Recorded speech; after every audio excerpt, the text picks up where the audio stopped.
Hello and welcome to Random Offense, where we explore the overlap between sports, culture, and sometimes politics. This is a special episode because I'm not even sure if we're really going to get to the sports of it all. It's the Jimmy Kimmel episode, as it were, or the Jimmy Kimmel versus Trump episode, as it is. We will be joined by the great Mike Pesca of The Gist, a man who can pontificate on anything happening in culture. Cannot wait to bring him in here. Obviously, we can get questions from you via the Zoom. You can ask away if we deem it worthy. So I believe on this particular topic that I actually have an angle on it that other people don't have. I rarely say that. You might be hearing that and think this person is arrogant. Maybe I am. But I actually think that just through the randomness of sourcing, I have an angle on that. I'm going to tease it. I'm going to say that I have a little bit of that explored so far in my Substack, House of Strauss. So that is what I'm teasing, but I'm not teasing it before giving you a fantastic exposition, one that I am not good at, one that I need a trained radio professional to do. That would be Mike Pesca. That would be somebody that I am offloading this duty onto. Can we bring him to the stage? Can we bring Mike to the stage and get him to exposit? Get him to explain the Jimmy Kimmel situation, and then we can get right on into it. Mike, you are muted. Are you muted? Are you muted? Can we get you? Oh, no. He looks good. He's in a black shirt. He looks like a tech Is that overlord. A problem? You want me to No, we see you. We hear you. Can you hear me? Can you hear me? Do we have technical difficulties? I can hear both of you. Good if I can hear you. You know, the irony of this is that I think Mike and I can both just talk our asses off, and we might not even need to listen to each other to do a credible, capable show. But if you will be patient with me, be patient with us, we can bring Mike on. Interesting. Okay. So let's try this. Before getting Mike on, actually, can we bring Mays on? Just so I can riff with somebody. I can bring somebody up to the stage. Can I bring Anthony Mays? My trusty Anthony Mays. Hello. Thank you, Anthony. We're going to get Mike on. We are going to figure it out. Okay. I just need you for the comfort. I need another body here. I'm not Jim Rome. I'm not Jim Rome. I can't just monologue. So let me... You don't want to cowherd this? You know, there are people who are solo acts, and there are people who are members of an ensemble. Preach. I'm more of an ensemble act. Truthfully told. Here's what I will say. I'll get into what I teased, right? Before we get into the whole Jimmy Kimmel of it. Right now, there's this battle happening. Kimmel has been suspended. The ABC affiliates have moved against him because of a comment he made about the assassin of Charlie Kirk. We're going to get into that. We're going to explore a lot of it. But the specific angle that I have right now, Maze, that I don't think people have a proper appreciation for, is that the FCC chairman, Brendan Carr, who appeared to be threatening Kimmel and ABC by saying we can do this the easy way or the hard way. He went on Fox News. He said that. I think the perspective is that Brendan Carr is just this Trump sycophant, and he's making these moves and trying to punish Kimmel because Kimmel said bad things about Trump. And I think that's missing something. I actually don't think the people who object to what's happened are going to be comforted by what I'm saying, but it's just a different understanding of it. Brendan Carr has his own vision. Brendan Carr is not sucking up to Trump as a means to an end of sucking up to Trump and just staying in the fold. He's sucking up to Trump to try to accomplish a media vision. He wants to break up what he perceives as the liberal network media monopoly. And this is how he's asserting his leverage to do it.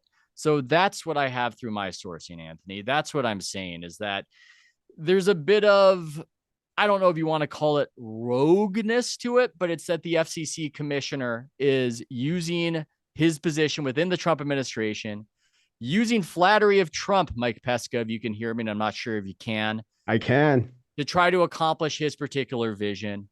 Mays, get the hell out of here. We have Mike now. We have the guest. But thank you for saving me.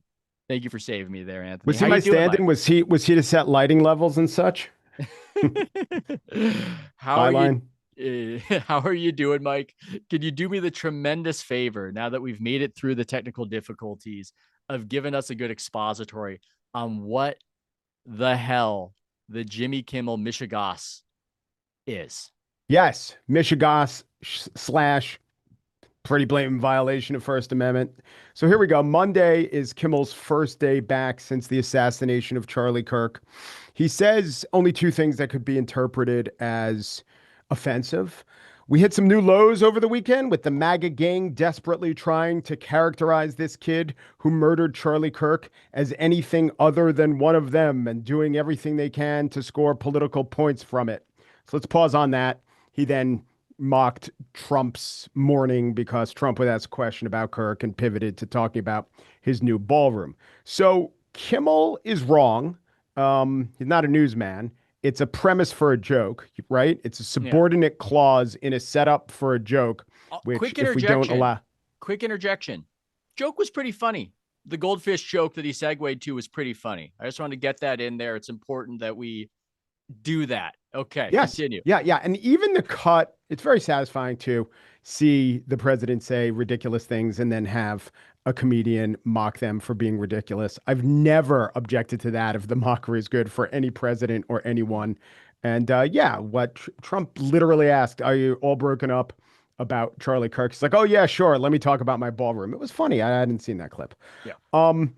So it is odd that Kimmel on Monday would be asserting, oh, they're desperately trying to say it wasn't MAGA. So maybe it's worth a couple of minutes. And you tell me if you want to do that now, or we could. Let's play the Kimmel clip, the clip that triggered the suspension. I want to see it. I want to react to it in a naturalistic manner. So let's get that up there. We hit some new lows over the weekend with the MAGA gang desperately trying to characterize this kid who murdered Charlie Kirk as anything other than one of them and doing everything they can to score political points from it. Okay. And then he segues into the goldfish thing. The goldfish joke, I thought was funny. I don't think what he was doing right there before it was funny. And I actually think, Mike, because people are outraged about the government getting involved in this and asserting leverage, jawboning, for instance, I do think there's an impulse to perhaps understate the offense of the comment, because that's just how we have these cancellation conversations where it almost seems like if you're talking about how offensive it is, you're implicitly suggesting that a punishment should follow. And my take on it is I don't want anybody fired for any offhanded comment. I feel like any sort of just extemporaneous or even planned a comment you make, you should be able to walk it back. I don't want to live in the society where somebody says something wrong and they just get booted off the stage and that's that. I don't think that's comfortable. I think we want people's honesty. But I've seen a lot of people, Mike, just have a blind spot to how this could really piss people off. Yeah, Bill Carter, the great Bill Carter, who wrote about the late night wars. He was on Matt Bellany's podcast. And I had to regard him as somebody who is in a deep blue bubble, even though I think he has expertise and knowledge of the television industry, because he seemed utterly perplexed as to why anybody could find this at all offensive. He said, well, he didn't criticize Charlie Kirk. And it's, look. Jimmy Kimmel was suggesting that the person who killed this beloved figure of this movement, the perhaps most popular conservative activist, was indeed a fellow conservative. I feel like that's obviously something that's going to piss people off if they're invested in that movement and they're really angry at the act of political violence from an outsider killing their guy. You go on network TV and you suggest, we can say suggest because I think Kimmel is saying that he didn't mean it explicitly, but that's what's conveyed. That's obviously offensive. It's something that should probably be walked back. And I say that as somebody who doesn't want this outcome, but I think it's important to at least just note that part. Yeah. So let's analyze why that was even in Jimmy Kimmel's head and then how that subordinate clause of a setup came to be in so many other people's heads, including, and I heard you talk about this, Brandon Carr, who was jawboning / implicitly threatening in a way that played out exactly as he laid it out, that Kimmel should be silenced, taken off the air. Yep. So There was the idea after it was publicized what was written on the casings or on the bullets that the shooter fired. In one case, fired at Charlie Kirk, and then 3 bullets that were unfired. Spencer Cox said this at his press conference, and this was what was actually written. And one was "Catch This Fascist," and the other one was the Italian anti-fascist song, and then there was a furry reference. The There were many elements, I would say, of the left, and this was true on the left, Blue Sky, who immediately said, this does not show that he was anti-trans or anti-fascist. And now you and every regular literal person thinking about this saying, "Catch this fascist," about of a bullet doesn't show he's anti-fascist. The theory is this could be a double bank shot of the Groyper movement, which is associated with really far right, I would say fringe, but they've been invited to dine with Trump at times. They hate Charlie Kirk for not being right enough, for being pro-Israel. And so the thought was, among not only the fever swamps of Blue Sky, but other areas I'll get into, that actually what it shows is that he was this Groyper, this ultra right-wing guy, plausibly. The LA Times does an interview with a supposed disinformation expert. I mean, that's her title at Boston University, Joan Donovan. She's been celebrated, but also she's been somewhat or very discredited. There's a great piece in the Chronicle of Education about how she left Harvard under a storm of acrimony. And she lays this out. Oh, no. Let me explain what all these memes are. And part of it was, it's just shit posting. It's just meaningless memes to try to confuse you. But the other assertion, and it wasn't it could, or it's plausible, or it may be, but no, what I think it is it's Groyper rhetoric. From this, not just Jimmy Kimmel, who lives in LA and maybe reads the LA Times, Jamel Hill of The Athletic, late of ESPN. She posts this Joan Donovan interview and writes that Charlie Kirk was the victim of a white supremacist gang hit. If she's wrong, she takes that down. But I'm just laying this out there that you don't have to be a fringe lefty to get the idea, the mainstreamed idea, that this wasn't about anything about trans ideology or even fascism, that it was, in fact, what Kimmel obviously thought it was, or else he wouldn't embarrass himself by saying that or putting it in a premise that it was something like the right wing killing Charlie Kirk. That is so well said. And it's such a great point. And in a way, it's almost humanizing Kimmel, or not humanizing, but just trying to explain how this guy wasn't evil or a liar, but he's in a bubble. And he doesn't know he's in a bubble. I would go farther, and I would say Bill Carter and a lot of people talking about this in media don't know they're in a bubble. I knew that this wasn't the case. I know people were saying they taped that show early Monday. More came out. Dude, there was enough out there to confound that particular narrative. When it immediately happened, I thought it might be a Groyper, potentially. I remember that the Groypers showed up to Charlie Kirk events and were asking aggressive questions about Israel, and that was a feature of it. So it could have been somebody like that, or I don't know, just a crazy person off 4chan. I think what's complicated with people who do big acts of terrorism or violence is that you have killers who are their own idiosyncratic. They're crazy.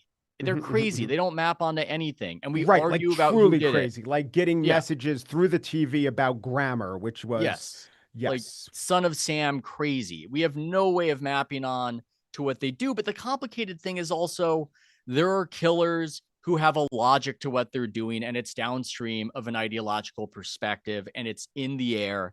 Yeah. And I think we really struggle. And then there's also a lot in between, right? Yeah. The killer who, but for the political rhetoric, wouldn't have directed his or her insanity in that particular direction. Yeah, it's all true. I think further complicating it is that I want free speech to exist. I do think the things we say can lead to acts of violence in the world. So it's almost like I need us to pretend like that can't happen, because once we start acknowledging that happens, then people want to start putting restrictions, and the ends are not worth those particular means or whatever. The juice isn't worth the squeeze. I don't know. And now I'm getting digressive. Now I'm getting far afield. We'll get into the governmental pushback from it. I guess I'm just sort of, I like how we've set this up. I think Jimmy Kimmel said that it reveals a structural problem a bit in his show, but also in a lot of media where they don't even know what they don't know.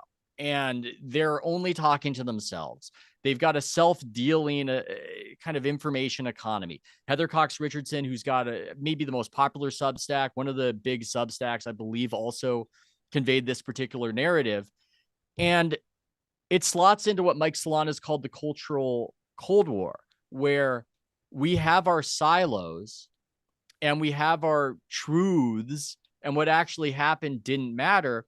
Now, what Solana said is it's why nobody will ever get canceled. And saying something that's not true or crazy, as long as it appeals to your particular bubble, will be fine because we're all just talking in our particular bubbles. But this is one where it broke containment, and doing that actually has resulted in a cancellation. Except, right, won't get canceled, except in the cases when someone has a platform and they serve a larger entity that has perhaps conflicting business interests. So while the narrow business interest of Disney is to get good ratings off of the Jimmy Kimmel show, the larger interest is about mergers. And in this case, I don't know if you got into this, not so much a Disney directive. They were very cowardly, but they were also pushed there by affiliate stations, which are very important. And Nexstar, big station group, had business before the FCC, and they took Brendan Carr's exact marching orders and almost literally executed them. They were the local station that said, this is not going to air on our air. We're taking off Jimmy Kimmel. We're going to put the pressure on the corporate entity. And that's exactly what happened. And then Sinclair, by the way, Nexstar isn't even political, right? Nexstar wants to make money. Sinclair, which is another station group that wants to make money, then joined in. And they went so far as to say, we want Jimmy Kimmel to make an apology to Charlie Kirk's family, although he didn't insult Charlie Kirk's family at all, and also give a donation to Turning Points USA. So compelling not just speech, but compelling monetary compensation to a cause that Jimmy Kimmel obviously disagrees with. Yeah. Could I add one more thing? That clip you played, did you see the watermark on the upper right-hand corner? I think it was a conservative media watchdog was that Right. watermark. Yes. It's called MRC. It's the Media Resource Council. I'm going to check that to make sure I'm right. But, there's a lag between the Monday night monologue and the Wednesday cancellation. And what happened was people who were set to be ginned up or honestly ginned up, but also whose job it is to be ginned up and to try to point out everything Jimmy Kimmel and those of his ilk do wrong, they went to work and they pointed the finger at this. And that's why it was on Brendan Carr's radar when he did that interview with Benny Johnson. It didn't occur naturally that the citizenry saw this or knew about this and objected in all honesty. There's another side to that, which is how many times, look at all the Charlie Kirk comments. And now many of us are up in arms in them. But how often were we paying attention to the Media Matters, which is the left-wing equivalent of the MRC, their ongoing dossier against Charlie Kirk? And as a side note, by the way, after Kirk died and so many people just felt what they had to do was write the "No, Charlie Kirk is odious" column, all they did, exactly like political operatives executing an oppo dump, all they did was went to Media Matters and just cut and pasted Media Matters complaints and occasionally embarrassed themselves greatly by getting it wrong. Well, embarrass themselves to the extent that anyone in this is capable of embarrassment. No, I felt the same way, and we are getting digressive, and that's okay. I apologize to anybody who is usually here to hear sports media commentary, but I do think this is the biggest news story of the day. And Mike and I have a lot of thoughts on it. On the Charlie Kirk, what do we call a negative eulogy? What do we call that? Do we need to coin that? Calumny? Mike? Something? Yeah. A grave spitting? A mass grave spitting? Something like that. Something like that. Because you saw a lot of that. Obviously, I don't think you should be compelled to pretend that you loved a controversial political figure who's dead. If you didn't, you shouldn't be compelled to do that. But I was disappointed in the Ta-Nehisi Coates article he wrote in Vanity Fair on Charlie Kirk. And I liked the Ezra Klein column in the New York Times on Charlie Kirk, where Ezra was conveying that while he didn't agree with him, I'm not the guy to eulogize him. In many ways, I was jealous of what he built and what he was doing, and there were things to emulate. I thought that was a very mature reaction. You don't have to say, I agree, or this guy's a great guy, or anything like that. But it was just acknowledging that he did something well, that you could learn from it. That appeared to really piss off Ta-Nehisi Coates. And he wrote the version of the column that you're talking about, where it's just a dossier of every incendiary thing that Charlie Kirk ever said. And I don't think Ta-Nehisi Coates knew much about Charlie Kirk going into this. I don't think he's got the finger on the pulse of the Zoomers who are into it. I'm not saying that I do, but that's just what it looked like. It looked like I'm going to get the worst of this particular individual. I'm going to make that the whole of their appeal. Yeah. And I didn't think that was a mature viewpoint. I wish, and this is maybe a theme of this particular episode, is what we would want the world to be, what we would want the world to be as opposed to what it is. Yeah, yeah. Or what we'd want the world to be, given that the world is so fallen that there are political assassinations. Yes. I'm anticipating you're going to. Yes. Yeah. right. Yeah. I would not want Charlie Kirk to be killed. I would not want Kimmel to be canceled for talking about it.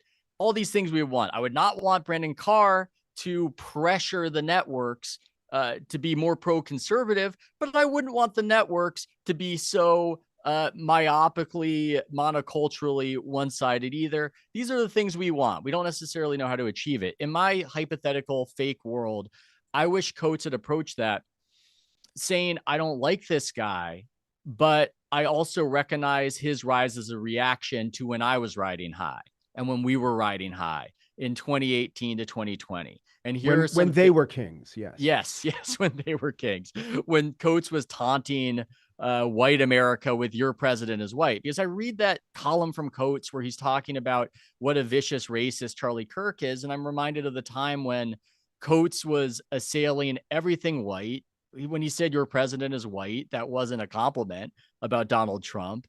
And it was a time where if you observe that, you would be chided and scorned for being an idiot, because obviously you're crying reverse racism. And that makes you, I don't know, a fuddy-duddy or Nazi or something. I don't know what. And yeah, it would have been nice if we got a reflective Coates that could understand or perceive the connection with his rise and the counter reaction that Charlie Kirk embodied. That's all I'm saying. Yeah. Well, that Ezra Klein column became something what I call a negative quote, which is a quotation that's extremely useful just to dunk on and cite in the negative. The classic example being Wolf said, "You can't go home again." And that is only ever used in an instance where someone goes home again. Right. Another good example is there are no second acts in American life. Fitzgerald. This is only ever trotted out to talk about someone's second, third, or fourth act. So Ezra Klein's quote was only used, as I saw it, or his column, to dunk on it, to say, no, this guy was terrible. And now let me tell you how bad a centrist like Ezra is, or an abundance guy like Ezra is, or a rich guy like Ezra is. Let me tell you how bad he is, because did you know Charlie Kirk said the Civil Rights Act should never have happened, that Charlie Kirk said at one point President Biden maybe should be executed, and also that Charlie Kirk said black women don't have the brain processing power. Wait a minute. Charlie Kirk actually didn't say that. You're misquoting him. Doesn't matter. We're on a roll. We're going to tell you all the bad things Charlie Kirk said, even if we get a bunch of them wrong. And all I was saying on my show, and I got a lot of blowback from it because my listeners are mostly, left, center, left, some centrist. But I was saying, let's de-escalate now instead of automatically retreating to our priors. So I saw 90-something% because of the economic imperatives, but also I just think this is who people are and how they think. And if your job is having a voice in the media where you are very upset and very worried about overreach and Donald Trump, you're not going to not say it when Charlie Kirk is murdered and you say to yourself, oh my God, they're saying all these inaccurate, hagiographic things about Charlie Kirk. But I will note, a couple of the people, other than Ezra Klein, who said basically nice things about Charlie Kirk, even while disagreeing with him, were in the category of political operatives. So a woman named Zico and Sanchez used to be an organizer for Bernie. Her thing now is to do the Unfuck America tour, which is to trail Charlie Kirk and debate him from the left. And she gets How do you Destiny to do it. unfuck And she, something? Sorry, I this- just said it's just such Yeah. a funny phrase, but continue. yeah, it's basically drafting off the momentum that Charlie Kirk has made. And she says what he's done, we disagree with everything he said. That's why we debate him. But what he's done is admirable from a political organizing standpoint. And I was listening to Megyn Kelly say that Tommy Vitor of Pod Save America sent her a very nice note without any of the, though we disagree on everything. Just this guy was a political dynamo in terms of registering. And that's what Ezra was trying to say, that someone who can use the political process without cheating in the political process. Listen, what you consider a bad faith argument, that is not a violation of politics. That is politics. So if you use argument and you use registration and you get a groundswell of people towards your cause, that's what, to some extent, is admirable, what everyone should be doing instead of just yelling at each other and retreating to their priors. And I take that point. I do as well. And I believe that the political operatives at least have some appreciation for the incredible feat that was pulled off. We almost take it for granted that now that it's happened. But if I were to tell you in 2016, young people are just going to swing just heavy to the right, especially young men. We're going to see them shift young males about 44% in some demographics to the right. And it's going to be a campus movement that does it. You'd be laughed out of the room. That would be considered a total impossibility. And the guy headlining this movement is a somewhat dorky non-college graduate. So in 2016, he'd be 23-year-old who actually doesn't want the spotlight. Wow, that's a story. Yeah, it's crazy that it happened. One of the ways it happened, I think, is something that's just hard for us in our age bucket to really relate to, that subscriber, viewer Teutonia World astutely pointed out, which is that a lot of young people just were drawn to the gamification of what Kirk was doing. This show up for the debate. I'll debate 20 people. I don't know why kids are like this, but this has almost replaced sports for them, where my son, he loves Mr. Beast stuff. He loves challenges. He keeps talking about challenges. I love that he does challenges. So they relate to it in that way, and it works for young people. There are, and this might sound crazy if you're a boomer liberal, a ton of young people who like Charlie Kirk and barely have any sort of politics or think about politics. They just think of it as a show. They just think of it as content.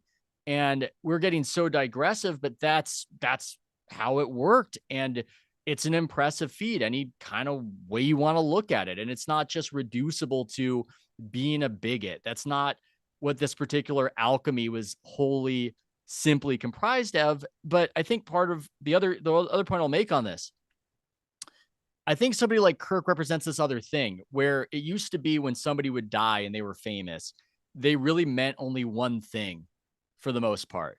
We're in this. This is why we call it. This is why we call people icons. Yeah, they reduced down to that simple, understandable iconography. They're this. They meant that. That's it. They're a celebrity. This era, an internet celebrity, they mean different things to different people. Different parts of themselves are packaged up and sent to whoever it would fit with. To some, Charlie Kirk is the generous, open debater with a lot of empathy for the LGBT interlocutor, and he's a listener and he's not mean. To others, he's the political incendiary bigot firebrand, and they get that version of Charlie Kirk. To others, he's the organizer man who's running the Republican Party, and that's who he is. And he represents this new sort of celebrity where there's just different parts of the cow being sold off and shipped to different places. And that's this whole other, I don't even know what to call it, Mike, but it's new. Well, you and I think a lot about media. We're even in the media, and it's all dictated by the particular medium he was on at the time. Yeah. So I've watched maybe 100 hours of Charlie Kirk at this point, and I used to talk about him on my show, but usually I would take a clip from something he said on the podcast that I almost always not just disagreed with, but would point out why this was a bad argument. And I wouldn't mind for unique clips. I would say this is symbolic of some bad arguments that are going around. But here's the analysis. When Charlie Kirk was debating on a campus, he was mostly gracious, or at least if you want to be not at all generous, Charlie Kirk, he was strategic enough to know that if you come across and bite off the heads of the people you're debating and do so without even the semblance of wanting to hear them, you're maybe going to do well in that moment and with that clip, but you're not going to generate a whole bunch of other people who want to engage with you. So in his interactions for debate, and if you want to say this was purely a cynical move, fine. But in his interactions for debate, which a lot of people saw, he was something like gracious, or at least open to hearing other debates, and often at times seemed nice to the people he disagreed with. Fine. When he's on his own podcast radio show, that's where sometimes it's talking to other people, other guests, and shooting the shit there. And sometimes he gets spun up into talking about how kids should watch public executions. But the imperative there is to appeal to the audience who can listen to Bongino, who can listen to Tucker, who can listen to Candace, who can listen to all these other more extreme voices. And therefore, he says the more extreme things. Not to excuse him, he's playing to the medium. This made him smart, right? But it also means that after he's died, you can excavate literally thousands of hours of tape that prove either point that you want to make. That makes a tremendous amount of sense. And I think that it's hard for people. It's almost like everybody's optimized for whatever medium they're really succeeding on. And it's rare that people are adroit enough to fit it to the medium. And it appears that he was at least adroit enough, whatever you think of him. This conversation right now is happening about Kimmel, about, well, does Kimmel need ABC? I saw Kimmel's friend Bill Simmons asking that question. I would think yes, but I could be wrong. I've seen people succeed in ways that I didn't expect, but I think Kimmel is somebody who is very much optimized to be a network star, late night talk show host. And we'll get into some of that, but we're talking about this whole idea of how somebody means something good to one side, somebody means the absolute worst thing to the other side. Let's pull up the Adam Corolla clip, because I thought Adam Corolla, conservative guy, Jimmy Kimmel's good friend, had some really, really great words. I was looking for a fancier term, but it was just good. It made me feel good. It warmed my heart a little bit, Mike. Can we play some Corolla? Some warm Corolla.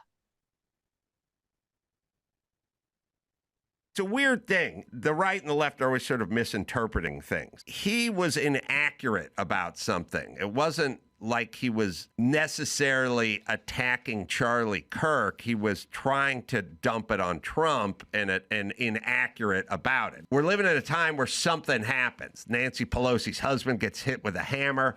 This side says he's had a MAGA hat on. That side says he's some kind of nudist hippie. Yeah. I don't feel like it's necessary, but that's all we do. And I don't like the government getting involved. And I've heard every side of the story. And in general, I just want people to speak, and then the ratings will do the talking, and you can support them or not support them. And what you want to watch, you can watch it, or you can watch Gutfeld and listen to him bash Kimmel, or however you want to do it. That's the world I'd like to live in.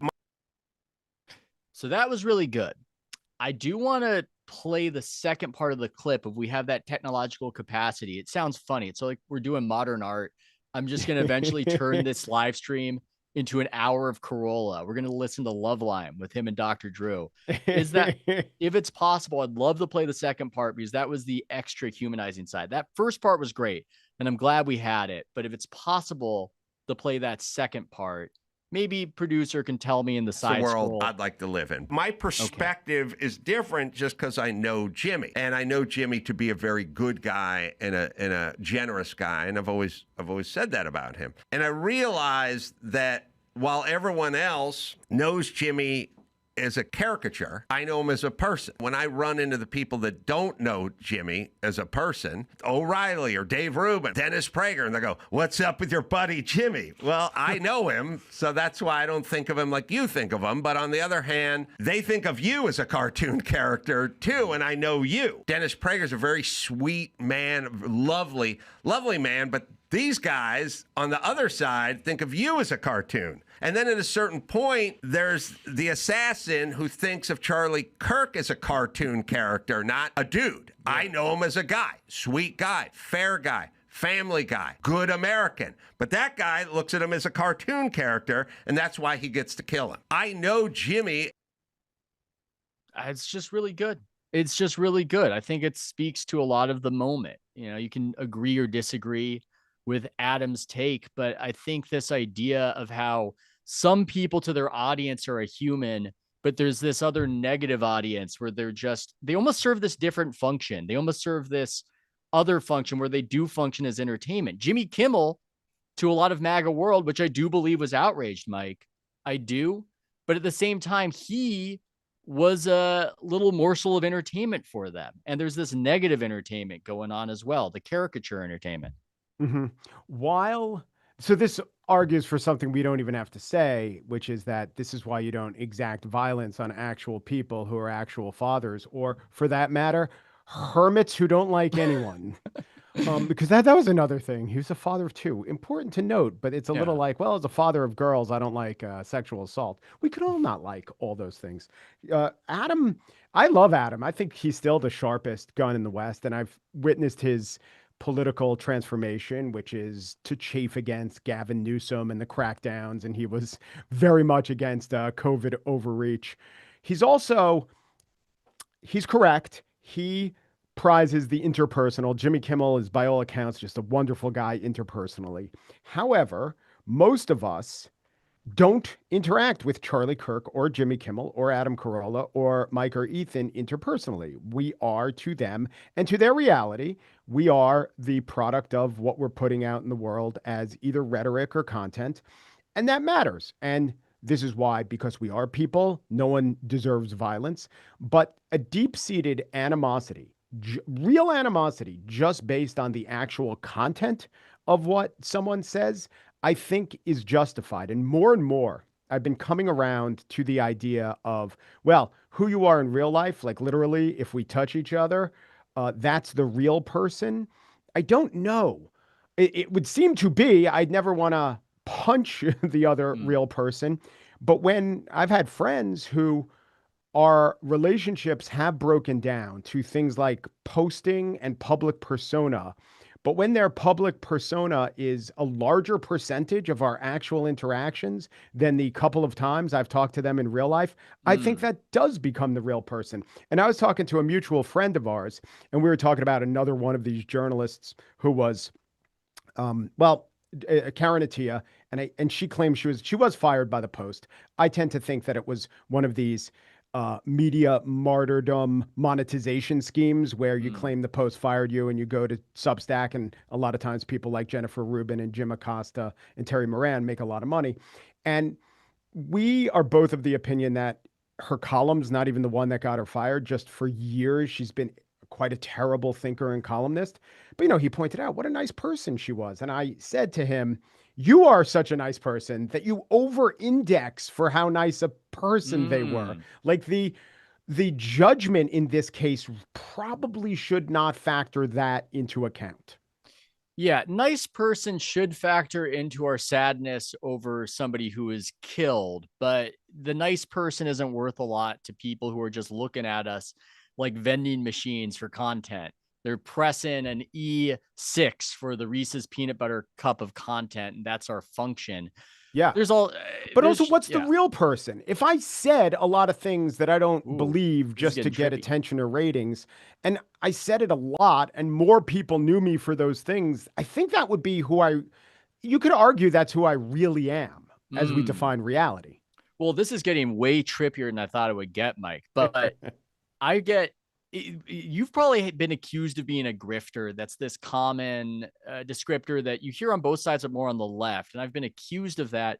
It annoys me. It annoys me that you wouldn't even give me the courtesy of hating me for my own beliefs, that you have to advance the notion that I'm just putting this out there cynically and deep down in the privacy of my home. I believe something else than what I'm saying, but they might even view that as a compliment, Mike, because they might view the things I say as so terrible that it's obviously a grift. I do think that represents a certain absence of theory of mind that I do find more a little bit on the left than I do on the right. The idea that somebody can't disagree with me, somebody can't have a different perspective than I have.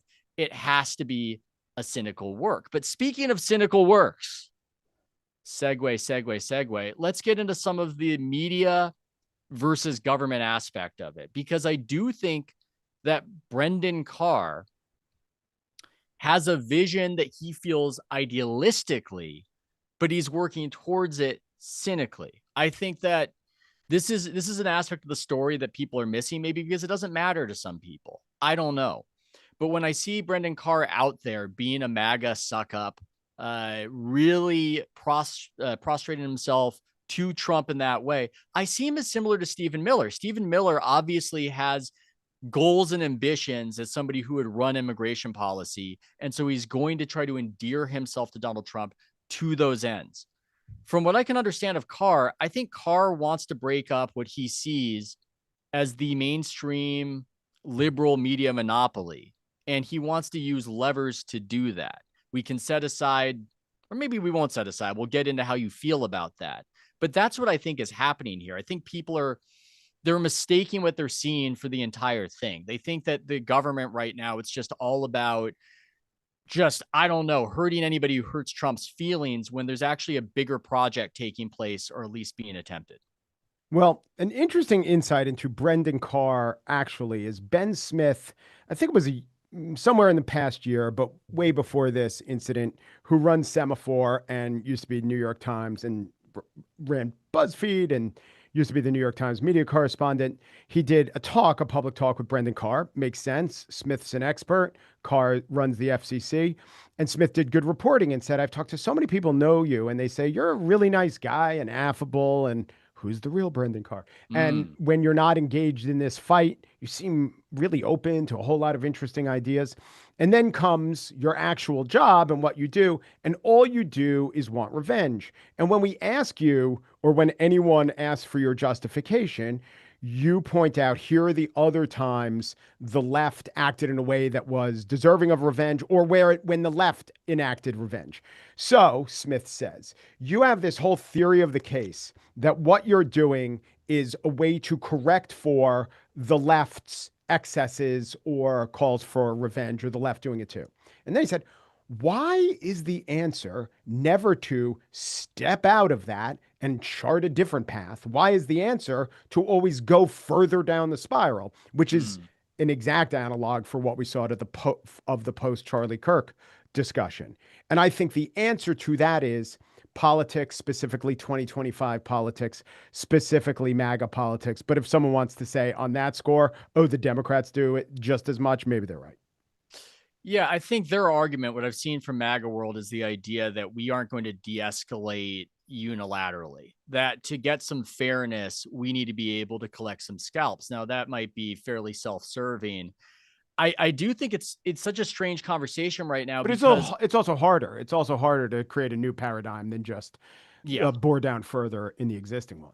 Yeah, I think on the left too, it's a weird conversation, because I feel as though right now we're watching a lot of Rabbit got the gun, but the people who are most incensed by this new dynamic won't even admit that there was a rabbit, and won't even admit that they were just driving the cancellations and the ousters of their political enemies, and won't really get into, because they still believe it should have happened, that Donald Trump, as the sitting president, was kicked off all the social media platforms. And again, I don't want Kimmel canceled over this, or any singular comment. And I want to establish that. I want to make that clear. But if I'm representing the Carr view, if I'm putting on the MAGA hat, I don't have it as a prop right now, Mike. If I'm trying to make an argument from their perspective, to be clear. They'll screenshot that and call you a grifter, friend.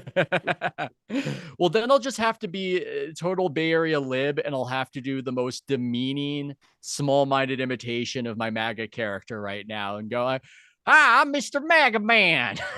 I don't like me no Jimmy Kimmel. I got to do that to really, distance myself.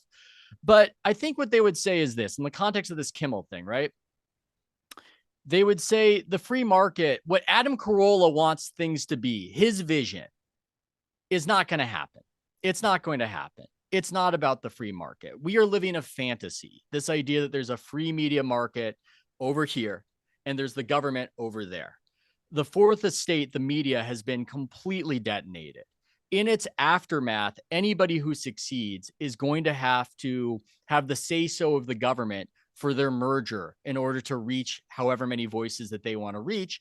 And then we've got this other thing going on, which is that the broadcast networks who get this largesse from the government, the FCC license to use what is arguably public airwaves, they've been taking that largesse and they've been representing propaganda for one side more overtly, perhaps year after year. And I really can't tell somebody saying that this is just going to correct itself on its own. I can't tell them that the free market is going to take care of that. I can't tell Brendan Carr that this is just going to even out, because I haven't seen it. And I also think this is an underrated subplot. I don't even know why it exists the way it does.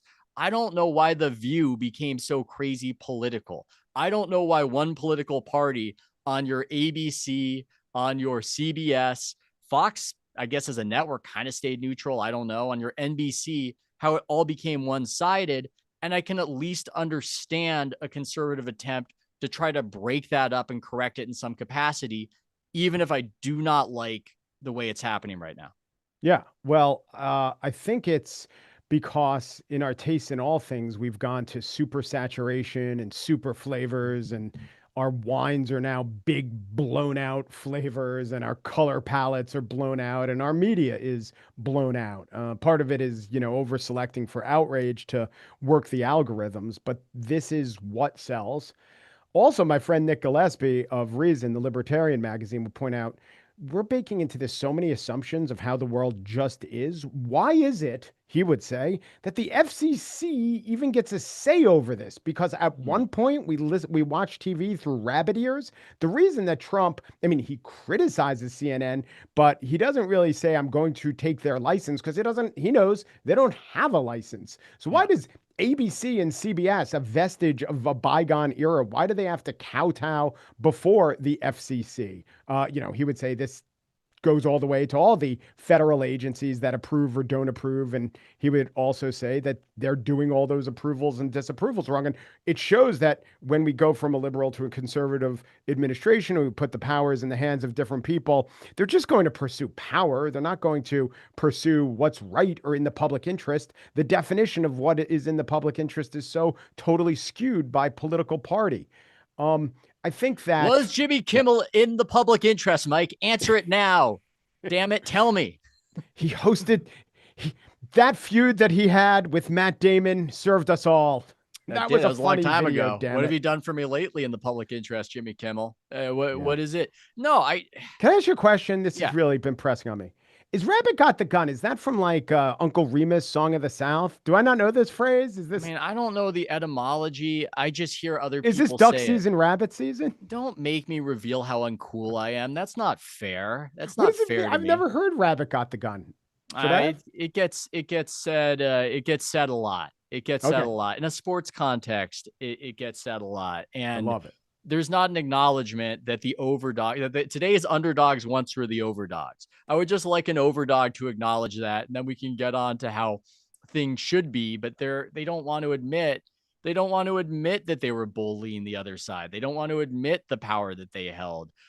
It just doesn't serve their image of themselves, I suppose. But I think there's this other thing where it's a dangerous situation we're in. I don't think we've really reckoned with the situation that we're in. I wrote about it on my Substack, House of Strauss, subscribe today. But when I was growing up, there really was a media, and it really could stand on its own, and it made a lot of money. It was the fourth estate, and you really couldn't bully it from the position of the FCC like this, or from the administration like this. We're in a new paradigm where anybody in media is desperate, and they're just trying to claw their way to some sort of advantage. And they need the government say so. And we can say we do not like the jawboning, and we do not like Trump overtly using his leverage. But I believe anybody in the seat is just going to use that leverage. And that's the new paradigm, that whatever media exists, big media has an element of having to cater to whoever is in power. That sucks, but I don't think it's going away. And I don't think that we've necessarily digested it outside of just freaking out about Trump doing it. Yeah. And there was an interesting column today by Noah Millman, I think. Maybe it was yesterday. And he said what the Jimmy Kimmel thing reminded me of was James Bennett. James Bennett's firing from the New York Times. Why? Because ouster, not technically whatever fired, it was. when he ran the Tom Cotton op-ed, because that showed that all of these institutions were susceptible to pressure. And up until that moment, in the Bennett case, it came from within. But up until that moment, maybe we thought of the media just as you were articulating. When we were younger, it was an important thing and it was a solid thing, and you couldn't really push it around. And that's when they said, oh, we can be pushed around, even by young people within our ranks who are calling us racist. And so now we're seeing every bit of media, all the institutions, the colleges, the law firms, saying to the world, push us around, it will work, or just saying to the administration. And he understands that, right? He understands power. He understands pressure points. And once the signal goes out, your enemies are going to exploit it. Yeah, I think that's what's happened. And I don't think that we were honest about where those pressure points were in that era. And there's a lot that there wasn't honesty about. Again, I might be getting digressive. I observed the New York Times in those days as a competing tech company going after other people in tech and other tech companies. And I saw it in some ways as an economic fight. It's a bit of a digression, but I just Oh, you mean their that, coverage of the yes, tech world got very sour and very negative. yes, And yes. because the New York Times is an app. You know, it's they're competing for the same territory, and that was happening. And there's also, I think, a governmental impact on norms in media that were shifting more to the left direction, where you could get sued by the Justice Department more easily if you're seen as more of a bigoted venture, or people are accused of, I don't know, hostile work environment. I mean, all these things tilt coverage. And it just, I guess part of what I'm observing right now is that this isn't good. What is happening, but a lot of the people who are more like most incensed about it, who are in that bubble, that Bill Carter bubble. I apologize to Bill Carter. You wrote some amazing books, but I'm just using you as the example today.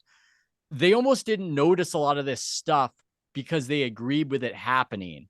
And now that it's happening in this other direction, it all seems like it's so new and a huge breaking of norms. That very thing we were talking about Jimmy Kimmel thinking that this was maybe that there was good evidence that there was a groyper, Jamel Hill. That's a very similar phenomenon in that they didn't notice when it was happening, when their enemies were being afflicted by, say, the conspiratorial brain rot. And they would issue reports and they say, you understand that human beings are susceptible and we're tribal and we sense patterns where there are no patterns. And so this is why, when they're being generous, and those, so this is why your poor deluded uncle fell for QAnon. Well, now that the crazy groyper, or what turns out to be, and I would think the evidence was there, the far-fetched groyper theory gains credence and traction and purchase within these other circles. You've explained to us how your enemies are susceptible to it as humans. You weren't? No, you were. You were. Yeah. I think, I don't know, is there a dehumanization there? You know, if we were generous to Kimmel saying he was just misled by being in his bubble, but was there an element of not having any theory of mind outside your bubble to the point where even when their guy gets killed, it's got to be them? I mean, that's sort of a crazy, when that becomes your Occam's razor, I don't know if you're thinking about your enemies like people, or people who might react negatively in the way people do. I put it on Kimmel, I put it on Carter to an extent, that there's this inability to see why that would piss them off. If we reverse the roles, I think they would very easily see why that would be incendiary, to blame a political movement for an enemy killing its popular leader. Yeah. And also there is the pattern of, after I say this, I'm going to think to see if I'm fair to the right or if I'm being too fair to the right, but we don't even know. The This left. is a very dorm room conversation we're doing. Yeah. This is also part of the media, folks. we don't know if we're doing a great job or a horrible job. I think we're doing a great job. A listener texted me right now. I saw it. They said this is a great conversation. So let's ride with that, Mike. You were saying. Yeah. I heard you saying that on your last podcast. Is this a good podcast? I don't even know what a good podcast is. Those are often the best ones. But yes. Yeah, I know. Or often it's like track down a road that you can't come back from. So this is what I was going to say. It was such the pattern that after there was a high profile political killing or political attack, that many in the left would talk about the motivations of the attacker, and they'd always be in line with the right, even when full-blown insanity was a much better explanation. So with the Paul Pelosi attacker, there were definitely thoughts in the ether that put that particular imperative in his mind, but it was the addled nature of his mind that brought about that attack. But the other thing that went on is when there was pretty decent evidence that, I'm not saying it's a 50-50 split or even a 55 or 60-40, but there was so much decent evidence that there were left-wing attacks, and those were never really grappled with, right? The Brett Kavanaugh, very credible threat, the shooting at the baseball game, a few others. These were attacks, or the Trump assassination attempts.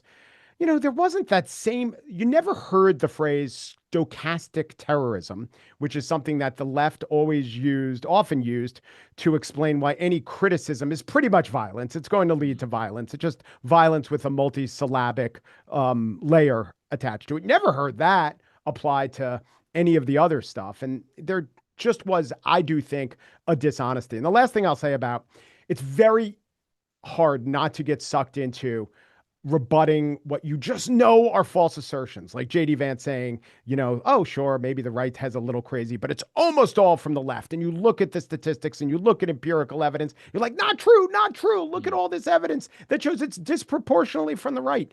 I would say it doesn't matter. Like, unless the violence is 99-1, even if it's 70-30, and I don't even need to debate what the ratio is, why focus on the ideology to root out the violence instead of focusing on the violence? I would tend to agree with that. I'm thinking about that. I'm digesting that.